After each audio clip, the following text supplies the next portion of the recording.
საბერძნეთის კუნძულ კრეტაზე 700-ზე მეტი სირიელი ლტოლვილით სავსე სატვირთო გემი გამთენიისას ჩავიდა. მათ შორის თითქმის ნახევარი მცირეწლოვანია.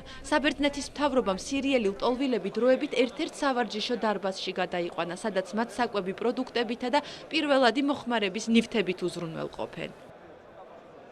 მაქსიმალურად ვცდილობთ, რომ მათთვის ხელსაყრელი პირობები შევქმნათ. მათი ჯანმრთელობა მუდმივი მეთვალყურეობის ქვეშ არის. ძალისხმევას არ ვიშურებთ, რომ ამ ადამიანებმა თავი უკეთ იგრძნონ. რომში გამართულ ევროაფრიკული დიალოგის რიგით მეოთხე კონფერენციაზე 2015-2017 წლების მიგრაციის პოლიტიკის გეგმა დასახეს. კონფერენციაში 60-მდე მინისტრი და ევროკომისარი მონაწილეობდა.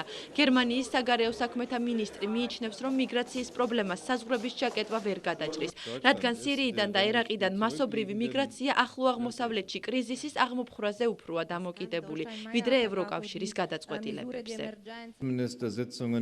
კონფერენციაზე საგარეო საქმეთა მინისტრებმა წუხილი გამოთქვეს, რომ ევროპაში ემიგრაციის მსურველი ლტოლვილების რიცხვი კატასტროფულად იზრდება. ისინი გზაში იღუპებიან ან უამრავ პრობლემას აწყდებიან. შესაბამისად, ეს მხოლოდ იტალიის პრობლემა არ არის. ბოლო 2 წლის განმავლობაში საბერძნეთში ჩრდილოეთ აფრიკისა და ახლო აღმოსავლეთის ქვეყნებიდან 17,000-ზე მეტი მიგრანტი ჩავიდა. მათ შორის 50%-ზე მეტი სირიიდანაა. ბოლო რამდენიმე დღეა ათენის სირიელთა ბანაკში მცხოვრები ლტოლვილები საბერძნეთის მთავრობას პოლიტიკურ თავშესაფარს თხოვენ. პროტესტის ნიშნად რამდენიმე მათგანმა პირი ამოიკერა. არ ვიცი მოგვაქცევენ თუ არა ყურადღებას, მაგრამ ეს ჩვენი უკანასკნელი შანსია. ფაქტობრივად ღია ცის ქვეშ ვარ დააჩენილი, საკმარისი საკვებიც არ გვაქვს. თუ საბერძნეთის მთავრობა არ მოგხედავს, იქნებ ევროკავშირმა მოგვაქციოს ყურადღება. ევროკავშირში იმიტომ მინდა ცხოვრება, რომ აქ მთავრობა საკუთარ ხალხს ეზრუნავს. სირიაში კი სიკვდილის მოლოდინში ვართ. ახლო აღმოსავლეთისა და ჩრდილოეთ აფრიკის ქვეყნებიდან მასობრივი მიგრაციის მიზეზი გაუსაძლისი სოციალური პირობები და საომარი მოქმედებებია.